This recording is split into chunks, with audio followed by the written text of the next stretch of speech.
በሰሜኑ የሀገራችን ክፍል የተቀሰቀሰው ከፍተኛው ጥረት እያየለ መጥቶ ድንበር አካባቢ ላይ ፍጥጫው ቀጥሏል። የፌዴራሉ ኃይል ከባድ ተዋጊ ታንኮችን ወደ ድንበር ማስጠጋቱ በተነገረበት ሁነት ዛሬ ሌሊቱን ኤርትራ ውጊያ መጀመሯ ተነግሯል። በአማራ ክልል እየተደረገ ያለው ውጊያ መቀጠሉ ወሳኝ ድሎች ተመዝግቧል። በወልዲያ ሳንቃ ዙሪያ በተደረገ ከፍተኛ ትንቅንቅም ወሳኝ ቦታ በፋኖ ኃይሎች ቁጥጥር ስር መግባቱ ታውቋል። በሌላ በኩል የጀነራሎች መሸሽ ወቅቱ መነጋገሪያ ሆኗል። በዝርዝር እንመለከተዋለን። ሰላም ጤና ይስጥልን የተወደዳችሁ አድማጭ ተመልካቾች የካቲት 13 2018 ዓ.ም ለረፋድ ያዝናቸውን አዳዲስና ወቅታዊ እንዲሁም የድል መረጃዎችን እናስደምጣችኋለን። መረጃው ለሁሉም እንዲደርስ ደግሞ እናንተም ቪዲዮውን ላይክ፣ ሼርና ሰብስክራይብ እያደረጋችሁ እስከ መጨረሻው አብራችሁን ቆዩ። ከባለፉት ጥቂት ሳምንታት ወዲህ በኢትዮጵያና በኤርትራ ድንበር አካባቢ ዳግም የጦርነት ውጥረት መቀስቀሱ አይዘነጋም።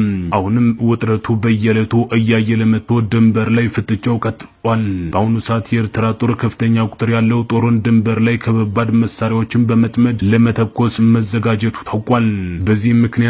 በዚህ ምክንያት ደግሞ በኤርትራና በኢትዮጵያ መንግስት መካከል ጦርነት የመቀስቀሱ እድል ከዕለት ወደ ዕለት እየሰፋ ሲሆን ዲፕሎማቶችና ሀገራት መጠነ ሰፊው ጦርነት እንዳይቀሰቀስም ከፍተኛ ጥረቶችን እያደረጉ ነው። ነገር ግን የኤርትራም ሆነ የፌዴራሉ ኃይሉ ጦርነቱን ለመጀመር ቋፍ ላይ ናቸው። በአካባቢው የሚኖረው ህዝብ ደግሞ በጦርነት የሰለቸ ቢሆንም አሁን ያለው ሁኔታ ግን ዳግም ስጋትን ጥሎበታል። ከ1990 እስከ 1992 ዓ.ም እንደ አውሮፓውያን አቆጣጠር ከ1998 እስከ 2000 በድንበር ግጭት ምክንያት በተነሳው ጦርነት በመቶ ሺዎች የሚቆጠሩ ሰዎች መሞታቸው የሚታወስ ነው። ሆኖም ጠቅላይ ሚኒስትር አብይ አህመድ ወደ ስልጣን ሲመጡ ከፕሬዚዳንት ኢሳያስ አፈወርቂ ጋር የሰላም ስምምነት በማድረጋቸው የኖቤል ሰላም ሽልማት አግኝተው ነበር። ሆኖም ግን ግንኙነቱ አሁን ላይ ወደ ከረረ ወታደራዊ ውጥረት ተቀይሯል። በቅርቡ ጠቅላይ ሚኒስትር ዶክተር አብይ አህመድ ኢትዮጵያ የባህር በር ማግኘት አለባት፣ ካልሆነ ደግሞ ሰላም አይኖርም የሚል ይዘት ያለው ንግግር ማድረጋቸው በኤርትራ በኩል ከፍተኛ ጥርጣሬን መፍጠሩም ይታወቃል። ኢትዮጵያ ወደ ባህር ለመድረስ የምትጠቀምበት ቅርብ መንገድ በኤርትራ በኩል በመሆኑ ይህ ጉዳይ የሁለቱን ሀገራት ግንኙነት ዳግም ወደ ስጋት ቀጠና ውስጥ ከቶታል። በዚህም የተነሳ ወታደራዊ ውጥረቱ ዛሬ ላይም ጨምሮ በድንበር አካባቢ ወታደራዊ ትርምሱ ተቀስቅሷል። የኤርትራ ሰራዊት በአሁኑ ሰዓት በትግራይ አዋሳኝ ድንበር ጥሶ መግባቱ ተነግሯል። በተለይም በዛላምበሳ ግንባር በርካታ አካባቢዎችን መያዙ እየተነገረ ነው። ዛሬ የካቲት 13 2018 ዓ.ም ሌሊቱንም በዛላምበሳና በአብይ አዲ በኩል ተኩስ ከፍቶ ማደሩ ተነግሯል። ይህ በእንዲህ እንዳለ ደግሞ ከሰሞኑ በርካታ ሜካናይዝድ ኃይሉን በገፍ ወደ ትግራይ ክልል ድንበር እያስገባ ያለው የፌዴራል መንግስት ሰራዊት በበኩሉ የኤርትራ ጦር እንዲያፈገፍግ አድርጌዋለሁ ብሏል። መከላከያ ሰራዊት ወደ ትግራይ መንቀሳቀሱን ተከትሎ ነው በትግራይ ክልል ተንቤን ገብቶ የነበረውን የኤርትራ ጦር ወደ ሽሬ እንዲያፈገፍግ አድርጌዋለሁ ሲል የመከላከያ ሰራዊት ያስታወቀም። የወጡ መረጃዎች እንዳመለከቱት ከሆነ ደግሞ ከህወሓት ሰራዊት ጋር በመሆን ቆላ ተንቤንና ደጋ ተንቤን ላይ ሰፍረው የነበሩ ሁለት የኤርትራ ክፍለ ጦሮች ናቸው ወደ ሽሬ ማዕከል ወጥተዋል የተባለ። ከቆላ ተንቤን የወጣው አንዱ ክፍለ ጦር ወደ ደብረ አባይ መውጫ በጊዜያዊነት መሽጓል የተባለ ሲሆን ከደጋ ተንቤን የወጣው ሁለተኛው ክፍለ ጦር ደግሞ በደደቢት መስመር ከሽሬ 18 ኪሎ ሜትር ክሳ ደጋ አባይ መስፈሩ ነው ምንጮች እየገለጹ የሚገኘው።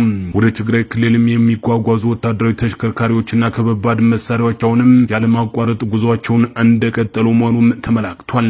እየወጡ ያሉ መረጃዎች እንደሚያሳዩት ከሆነ ደግሞ የፌዴራል መንግስቱ ከኤርትራ ጋር ወደ ግጭት ይገባል ተብሎ ቢጠበቅም አሁን ላይ ዋናው የትኩረትና የትግል አቅጣጫው ትግራይ እንደሆነም እየተነገረ ነው።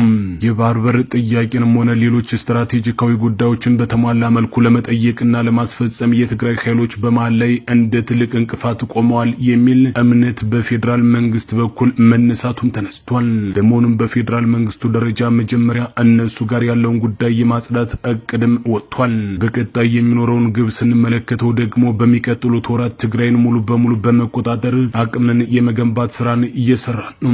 ዋናው ግቡ ምርጫው እንዳለቀና የክረምቱ ወቅት መግባት ሲጀምር ደግሞ ያንን የባህር በር ጥያቄ በኃይል ጭምር ለማስፈጸም የፌዴራል መንግስቱ ማቀዱን መረጃዎች ይጠቁማሉ።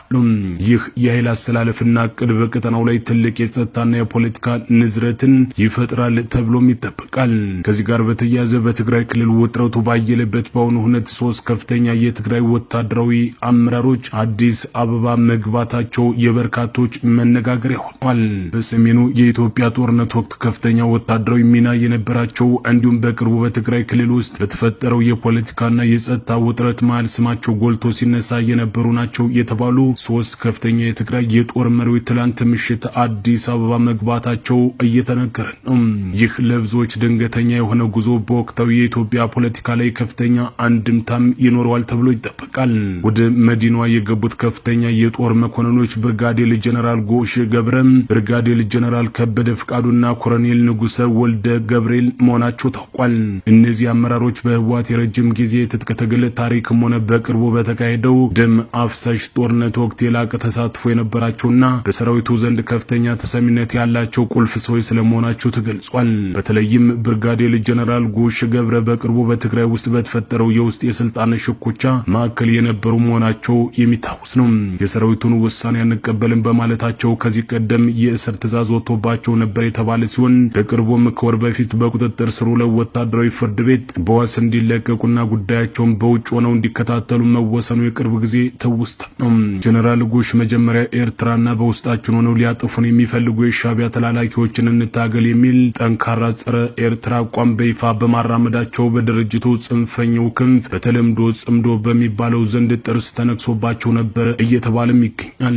የአሁኑ የአዲስ አበባ ጉዟቸውም ከዚህ የውስጥ ቅራኔ ጋር በተያያዘ ከለውጥ ፈላጊ ኃይሎችና ከሌሎች የትግራይ ፖለቲካ እንቅስቃሴዎች ጋር አዲስ ስትራቴጂካዊ ህብረት ለመፍጠር ያለመ ሊሆን እንደሚችልም ሰፊ ግምት ተሰጥቶታል።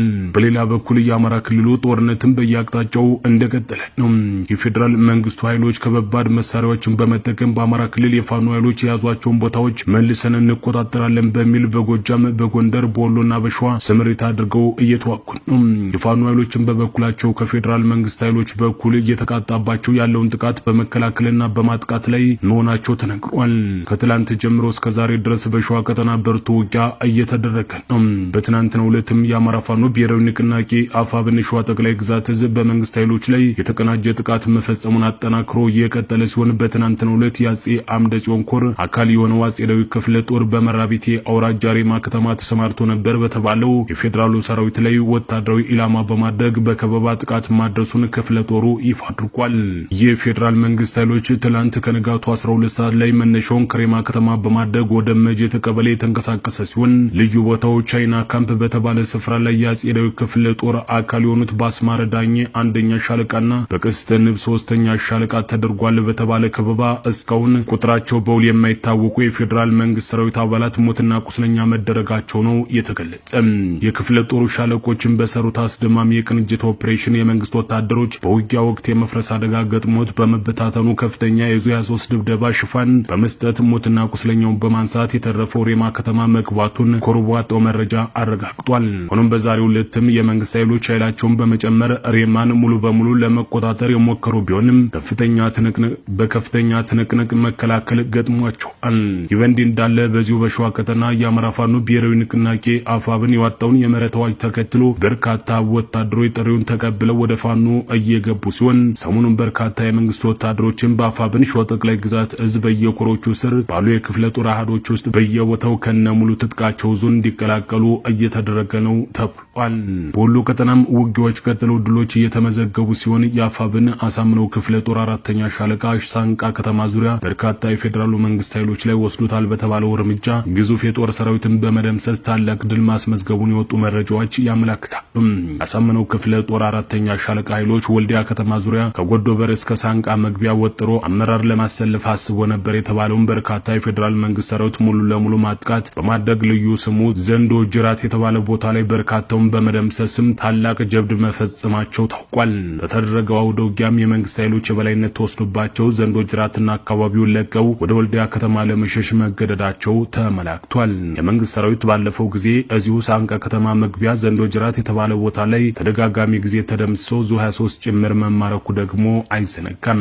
በመጨረሻም 3ቱ ከፍተኛ የትግራይ ወታደራዊ አመራሮች አዲስ አበባ ከተማ ገቡ መባሉ ደግሞ የበርካቶች መነጋገሪያ አሁንም ሆኖ ቀጥሏል። በሰሜኑ ኢትዮጵያ ጦርነት ወቅት ወሳኝና ከፍተኛ ወታደራዊ ሚና የነበራቸው እንዲሁም በቅርቡ በትግራይ ክልል ውስጥ በተፈጠረው የፖለቲካና የጸጥታ ውጥረት መሃል ስማቸው ጎልቶ ሲነሳ የነበሩ 3 ከፍተኛ የትግራይ የጦር መሪዎች ትላንት ምሽት አዲስ አበባ መግባታቸውን ከላይ መዘገባችን አይዘነጋም። ሆኖም በአሁኑ ሰዓትም በአዲስ አበባ ከተማ ከጠቅላይ ሚኒስትር አብይ አህመድ ጋር እየመከሩ ስለመሆናቸው የታወቀ ሲሆን ምክክሩም ደግሞ ህወሓትን እንዴት እንበትነው፣ ህወሓትን እንዴት እናጥፈው፣ የህወሓትን መሪዎችን እንዴት እንደምሳቸው የሚል ስለመሆኑም አሁን የደረሰ መረጃ አመላክቷል። ይህ ለብዙ ድንገተኛ የሆነ ጉዞ በወቅታዊ የኢትዮጵያ ፖለቲካ ላይ ከፍተኛ እንድምታ ይኖረዋል ተብሎ የተጠበቀውና አሁን ላይ ህወሓትን እንዴት ማጥፋት እንዳለባቸው እየመከሩ የሚገኙ የህወሓት የቀድሞ ጀነራሎችን በአሁኑ ሰዓት ከመከላከያ ሰራዊት ጋር ለመስራት መወሰናቸውም ተረጋግጧል። ወደ መዲናዋ ገብተዋል የተባሉ ከፍተኛ የህወሓት የጦር መሪዎች ብርጋዴር ጀነራል ጎሽ ገብረ፣ ብርጋዴር ጀነራል ከበደ ፍቃዱና ኮሎኔል ንጉሰ ወልደ ገብርኤል መሆናቸው ደግሞ የታወቀ ሲሆን እነዚህ ሶስቱ የህወሓት የቀድሞ ከፍተኛ አመራሮች በአሁኑ ሰዓትም ከነጌታቸው ረዳ ቡድን ጋር በ4 ኪሎ እየመከሩ ስለመሆኑ ተረጋግጧል። ውድ ቤተሰቦች ለሰዓቱ ብታደምጧቸው ብለን ያዝንላችሁ አሁን መረጃዎቻችን እየተከታተላችሁትን ይመስል ነበር። ከኛ ጋር ስለነበራችሁ ከልብ አድርገን እናመሰግናለን። በያላችሁበት የዓለም ዳርቻ ሁሉ ሰላማችሁ ይብዛ።